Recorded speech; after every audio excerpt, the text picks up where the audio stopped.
അതിരപ്പള്ളി വെള്ളച്ചാട്ടത്തിന് സമീപം കുളിക്കാനിറങ്ങിയ 15ഓളം വിനോദസഞ്ചാരികൾ പുഴയിൽ കുടുങ്ങി. രാത്രി പെയ്ത മഴയിൽ പുഴയിൽ പെട്ടെന്ന് ജലനിരപ്പ് ഉയർന്നതോടെയാണ് വിനോദസഞ്ചാരികൾ കുടുങ്ങിയത്. കുട്ടികൾ ഉൾപ്പെടെയുള്ള സംഘമാണ് കുടുങ്ങിയത്. അതിരപ്പള്ളിയിലെ VSS പ്രവർത്തകർ എത്തി വിനോദസഞ്ചാരികളെ കരക്കെത്തിച്ചു. നട്രാജ് പരശുറാം കൂടുതൽ വിവരങ്ങളുമായി. നട്രാജ്, എന്താണ് സംഭവിച്ചത്?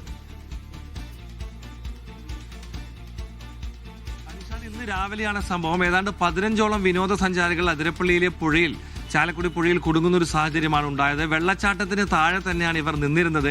അപ്രതീക്ഷിതമായി ജലനിരപ്പ് വലിയ രീതിയിൽ വർദ്ധിക്കുകയായിരുന്നു. അതുകൊണ്ട് തന്നെ വെള്ളച്ചാട്ടത്തിന് ശക്തി കൂടി ഇവർക്ക് ഒരു ഭാഗത്തേക്ക് പോകാൻ കഴിയാതെയും ശക്തമായ ജലമൊഴുക്കിലും പെടുന്നൊരു സാഹചര്യം ഉണ്ടായി. 15ഓളം വിനോദസഞ്ചാരികൾ, ഇതിൽ കുട്ടികളുമുണ്ട്, സ്ത്രീകളുമുണ്ട്. അതിനിടയിലാണ് ആ ഭാഗത്തുണ്ടായിരുന്ന സംഘടനാ പ്രവർത്തകരും ഒക്കെ തന്നെ ഉടൻ തന്നെ പുഴയിലേക്ക് എത്തുകയും ഇവരെ ആ ഭാഗത്ത് നിന്ന് മാറ്റുകയും ചെയ്തത്. അതിരപ്പള്ളിയിലെ വെള്ളച്ചാട്ടത്തിന് കഴിഞ്ഞ ദിവസം പെയ്ത മഴ മുതൽ വലിയ രീതിയിലുള്ള ശക്തി കൂടിയിട്ടുണ്ട്. വലിയ രീതിയിൽ വെള്ളച്ചാട്ടം ശക്തമായി വരുന്നുണ്ട്. അതുപോലെ തന്നെ പുഴയിലും ജലനിരപ്പ് കൂടിയിട്ടുണ്ട്. ഈ സാഹചര്യത്തിലാണ് ഇന്ന് രാവിലെ സാധാരണ നിരപ്പിൽ നിന്നും പെട്ടെന്നൊരു വെള്ളം കൂടുന്നൊരു സ്ഥിതി ഉണ്ടാവുകയും ആളുകൾ കുടുങ്ങുകയും ചെയ്തത്. ഉടൻ തന്നെ സമയോചിതമായ പ്രദേശവാസികളുടെയും നാട്ടുകാരുടെയും ഇടപെടലിലാണ് വലിയൊരു ദുരന്തം ഒഴിവായത് എന്ന് പറയാം. വിശാൽ.